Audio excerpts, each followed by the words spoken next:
I'm Jillian Telling, and as you know, this is Andrew Huang. Welcome, welcome. Howdy.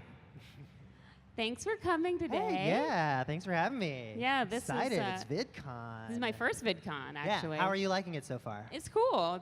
So far, I've been mostly backstage, but I did discover the food trucks as well, which Yes. shrimp tacos. Get them. Oh, I got to get over there. Okay, before we get started, I just want to let everyone in the audience know, if you have a question for Andrew, tweet us at instant.me, and we'll check those out at the end of our discussion. And, oh, also, before we get started, challenge. This is the instant challenge. Yeah, I heard a little about this. So Yes. what's going on with these boxes? Pick a box. Any box. Box 1 or box 2. And Box at the 1 end, sounds good. all right, we're going Can I to put open this this one now? away. Yeah. So first of all, thank you for being on the Instant stage with Yeah. us. For those of you who don't know, Instant is a new site that's dedicated solely to people like you. It's all video, and it's just for the new famous. So what better place to launch that than VidCon? Yeah, well, thanks for having me. So let's get started. Basically, you are one of the most truly inventive musicians I've ever seen thank in my you. entire career. So walk us through your creative process a little bit. How do you first get a song in your head, and then how do you decide to use the various instruments, just from the beginning? Well, I think something that's really important to my creative process is that there are a lot of different creative processes. And I do talk to a lot of songwriters who I think settle into like, well, I'm always going to pick up my guitar first, and then I come up with the lyrics later, and then I kind of like workshop it around however. But I think what I most love about music is exploring new things. So it's always about like challenging myself to do different things, explore different genres, and within the kind of found sound thing that I've become known for, there's always something new and exciting there, because like one day I'm using dental equipment, another time I'm using like a pair of underwear, just finding all the weird sounds that I can wherever, and every time it's like a fresh kind of challenge, a fresh set of sounds. And I think a lot of people are interested in kind of how that comes together, and it's really kind of a mix of anticipating what kind of sounds I could find and thinking about how I could use them, trying to picture them like as if they were instruments. Does this sound closest to a drum or like a bass guitar or something?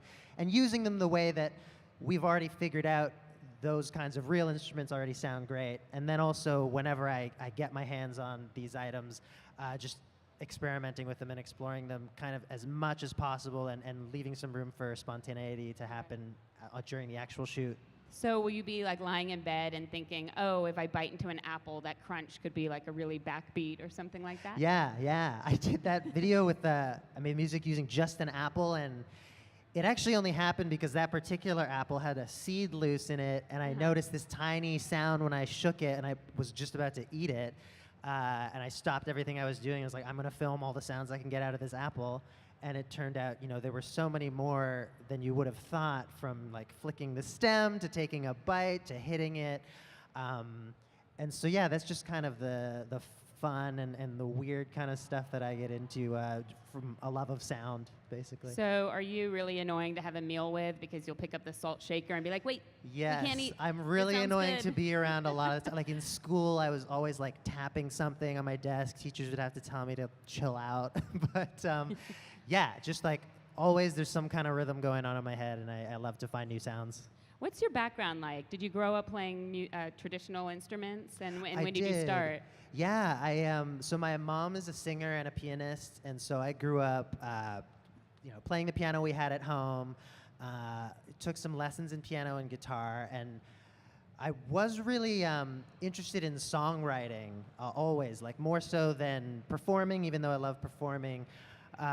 But just really interested in creating music and creating original stuff, and I think that led me to this kind of like sampling that I got into, and different genres and blending genres together. So yeah, started from a traditional place, but definitely kind of found sort of a weird path into creating something new, I think. Right. And speaking of genres, how would you classify your music, or is it too hard to fit it into one genre that's already out there? Yeah, I bounce around a lot, so that's hard. I think with a lot of the stuff that I put on YouTube, there's a pop angle to it. You know, a lot of times it is very like short and snappy and upbeat and melodic when I can make it that way. So I think there's that element to it, but because so much of the time I'm trying to find these new sounds, take sounds from strange places or strange items, you end up with things that you haven't heard before in a musical context. And so that kind of takes you outside of any kind of traditionally established genre lines. So how long does it take to actually, from beginning to end, come up with the idea, record each little segment, edit it together for one of your final videos? You know, I've gotten really fast at it. Really? The first one I did, I used 1,000 pairs of pants, and I got all the sounds I could out of them. And that was the first time I made like a piece using just something that wasn't a musical instrument. I think that took me several days of like really intense. Oh my God, I thought you were going to say several months. Oh, no, not that bad. But there were a lot of kind of troubleshooting things I had to do along the way because I'm kind of like using technology like to the max right now, where I'm importing video into audio software, which is not super normal, and like cutting up all these things and you know, using a lot of different clips and layering tons of them. So, you know, my program kept crashing. I had to figure out why. I had figured all these workarounds. And since then, having done this so many times, I've kind of figured out how to do it much faster. And like the Apple one took me, I think, 4 or 5 hours. What? So now it's just like, I can churn them out and have a lot of fun with them rather than figuring out what the technical issues are. So how many songs do you have if you're churning them out so quick? Are there things that just are waiting in your queue to get put up on the site? Yeah, I mean, over the past 10 years, I've averaged about 80 to 100 songs that I put out a year. The found sound stuff has been a more recent development, and those I'm trying to do like at least 1 or 2 a month. Yeah. Let's talk about the song challenges. Has there ever been a challenge sort of so outlandish you were just like, no? Yeah, you know, I get a lot of them like through YouTube comments and tweets almost every day, and there are definitely ones that I would love to do that are, you know, kind of just impossible. Like, the one that comes to mind is someone was like, make a song using only the sounds of you punching things, which sounds like an awesome idea. I'm sure that would be a really cool video, but like, I'm gonna hurt my hand. Right, totally. Yeah, but there are all kinds of amazing ideas getting sent to me every day. Yeah. What's been your favorite song challenge so far? You know what? I covered 99 red balloons using just a balloon, and that was one of my bigger videos. But it was also one that for me was the most fun and the most surprising, because I actually perform live with a balloon now and a loop pedal, and I create this song and I sing over it, but I create the whole instrumental using just a balloon. Wow. And I really love it because it's such a small, kind of like inconspicuous item, and everybody's familiar with it. There's an element of fun to these things, but you can get so many sounds actually out of just a balloon. And I think that's amazing. You know, like most things aren't quite as versatile, and if it hadn't been for Nina putting out this song called 99 Red Balloons, I don't think I ever would have discovered this fun little musical tool. But yeah, how did that pop into your head? Because that video is amazing, and obviously has had like, you know, almost 4 million views. How did you get that in your head to do 99 Red Balloons? So it was like kind of a little journey of I was going on tour in Germany, and I was thinking like, well, maybe I can do something more interesting than just telling people like, hey, I'm going on tour. Like, maybe I'll do something related to Germany. Maybe I can cover a song that's famous in Germany, or a German song that is famous worldwide. The only one I knew of was 99 Red Balloons, or 99 Luftballons. And so I was like, okay, well, that's the only German song I really know. Is there something I can do creatively with it? Maybe I could use a balloon to cover it. I had no idea, but I just tried it out, and it turned out like surprisingly well. So there we are. That was great. So speaking of tours, you just came off a tour, right? Yeah, I was touring with Hank Green, Harry and the Potters, Driftless Pony Club, Wheezy Waiters Band, and Rob Scallon, like fantastic crew of YouTube musicians. And I mean, more than just musicians, they all do such amazing different things. But it was our 3rd time touring together. super fun. You know, it's great to be locked in a van with those weirdos and then play to amazing crowds every night. So it is like a traditional rock band tour. You guys are all in a van going around from venue to venue. Exactly. Yeah. Got people backstage. Yeah. Take shifts driving, and we were playing just pretty much rock venues all the way. Right. Which was great. You know, when you tour with Hank Green, like he gets a pretty great draw, and the venues are amazing, the crowds are amazing, and it's just nice to connect with people. You know, we always stayed around after the show to meet anybody who wanted to hang out, and I love that. Like it's much nicer of a connection than just like a comment or a tweet. So always try and get on tour at least once a year. How do you do some of your songs live, actually? Like you said, you do have the balloon on stage now? Yeah, so I discovered a loop pedal. I think there's only one out there that allows you to record loops that synchronize together, but it allows you to turn them on and off after individually. And a lot of loop pedals, you'll record something into it, and then you can keep adding layers. But this one, I think, is the only one that has this functionality where you can turn off an earlier loop, turn it back on, and you have 4 different channels to do that with, which just allows for a lot more kind of a dynamic performance. So what I do is I take a few different objects. I have the balloons. I have this tour, I was doing a song about diet and exercise, and so I used like a can of garbanzo beans and a bag of quinoa that I shook and like a spoon and stuff. So just trying to find items that aren't too big to carry around with me on tour that I can make sounds with on stage. And then I also will loop my voice through it, loop a little synthesizer that I bring through it. Do people come up to you all the time and like hand you a random inanimate object and are like, make music out of this? Yeah, well, that's something I actually wanted to incorporate more into my shows too, is like maybe there could be a big mystery box at the front that people could drop things off in, and maybe I would incorporate them into my set. It's like a little scary. I've done it once before because you never know what you're going to get, and you want to try and involve everything. Right. But, I mean, pretty much anything, even if it's like just tapping it, you can get some kind of basic sound out of it, so yeah. All right. I know what we're doing with you backstage right after this. All right, let's take a break for a second. I want to check out the TMI Instant Jar. I'm going to open this up. Hold on. All right, we're going to have you pull something out here, and it's going to be a TMI question that you'll need to answer. Right here, cool. What nickname have you been called by friends or family that your viewers don't know about? Well, the one that comes to mind is in high school. There was this friend of mine. So my last name is Huang, but the way it's spelled, a lot of people end up saying Huang. And this one friend was really trying to make Huangatang stick. And it didn't work, and no one else ever called me back all through high school. My buddy Paul was just like, Huangatang. Really tried to make that happen. Yeah, and I'm glad it did not happen. Well, but you just there you go. You just might have brought it back. Yeah. Oh, don't start that, guys. Let's talk about what other projects you have in the works right now. What's going on with you next? Yeah, well, I've got a few collaborations I'm really excited to drop soon. So Vicky T, keyboard player from Cobra Starship, she and I were together in LA a little while ago, and we recorded all the sounds that we could find in a bathroom. And so that's going to hopefully come out soon, a little bathroom song challenge. I also recorded a super cute cover of the Banana Pancakes Jason Mraz song with Hannah Hart. That's going to be awesome, hopefully up on my channel within the next month or so as well.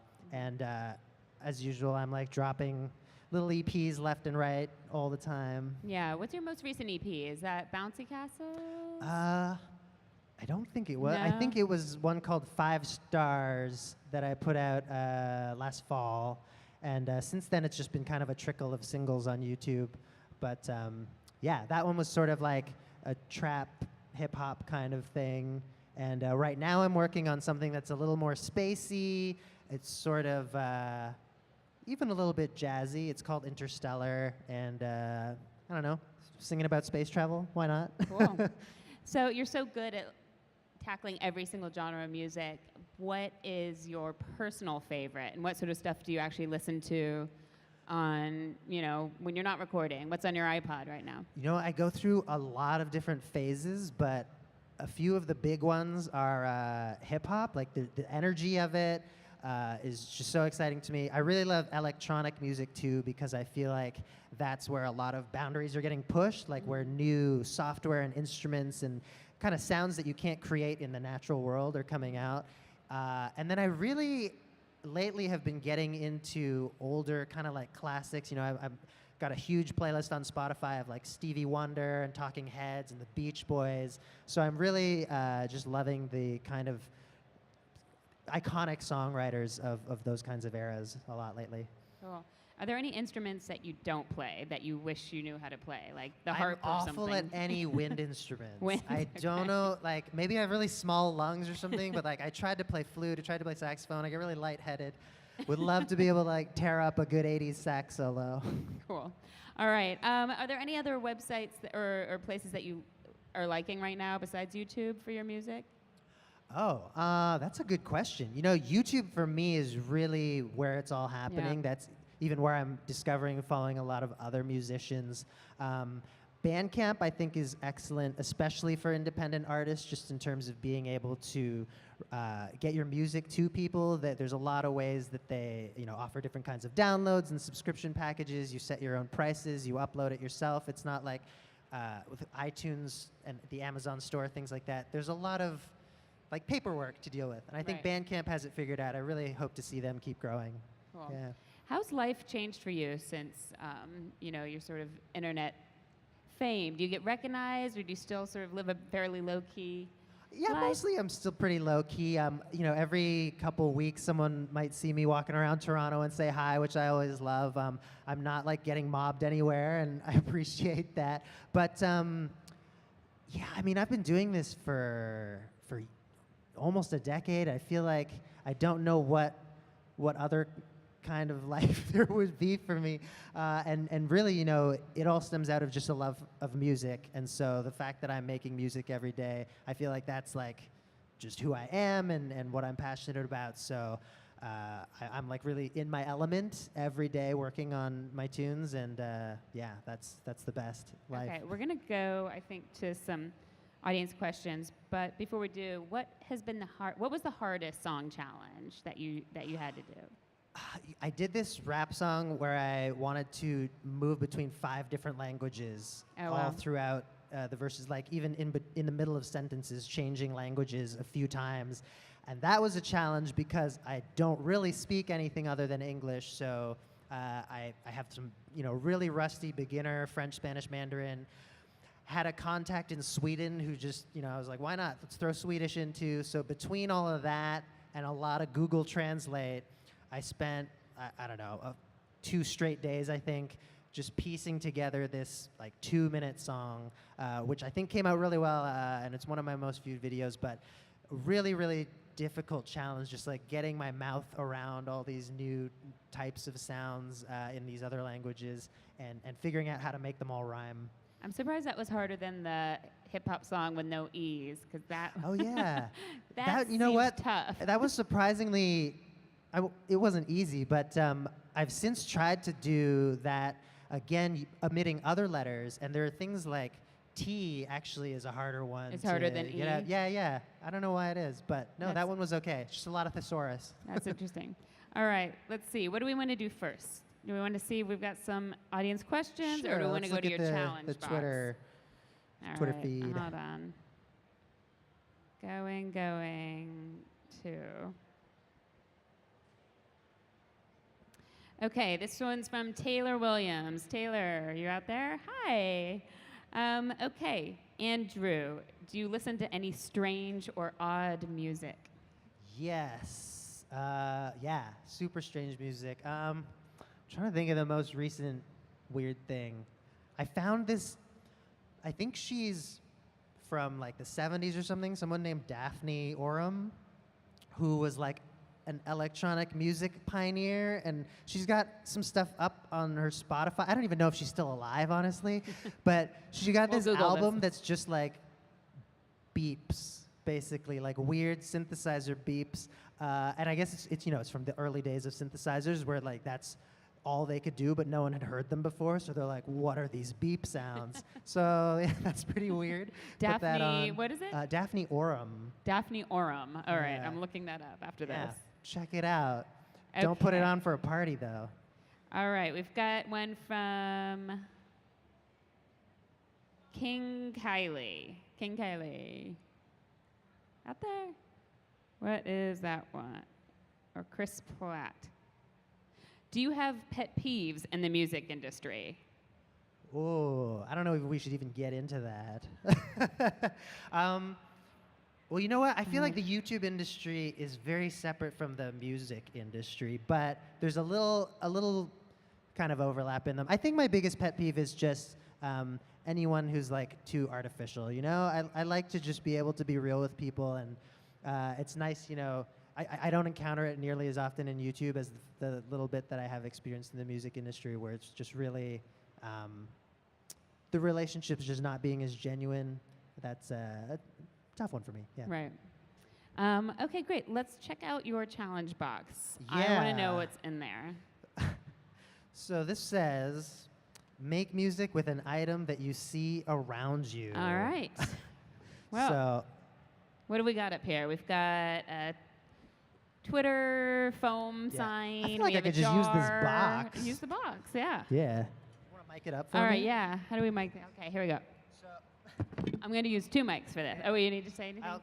well, it's hard to do this without a loop pedal or without video editing, but let me walk you through. If I were just going to use a box to make a piece of music, I would do like, Here, you want to hold it? get like a shaker kind of sound.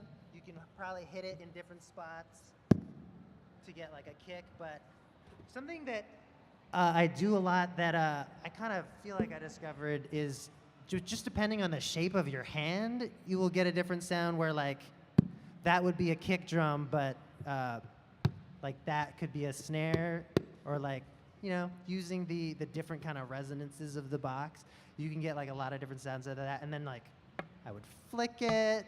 Yeah, I really wish I had the loop pedal up here so I could actually put this together into a beat for you guys. But yeah, lots of sounds, at least 3 sounds out of any object in the world.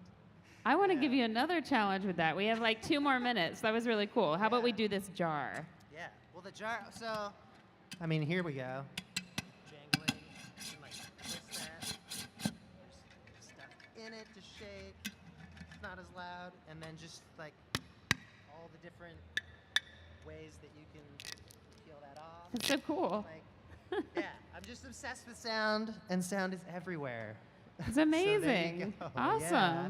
All right, well, listen, thank you so much for coming. Yeah, it was thanks great. for having me, Jillian. And I can't wait to see what's coming up next Yeah, for thanks you. for being here, you guys. All right, thanks, everybody. See you later.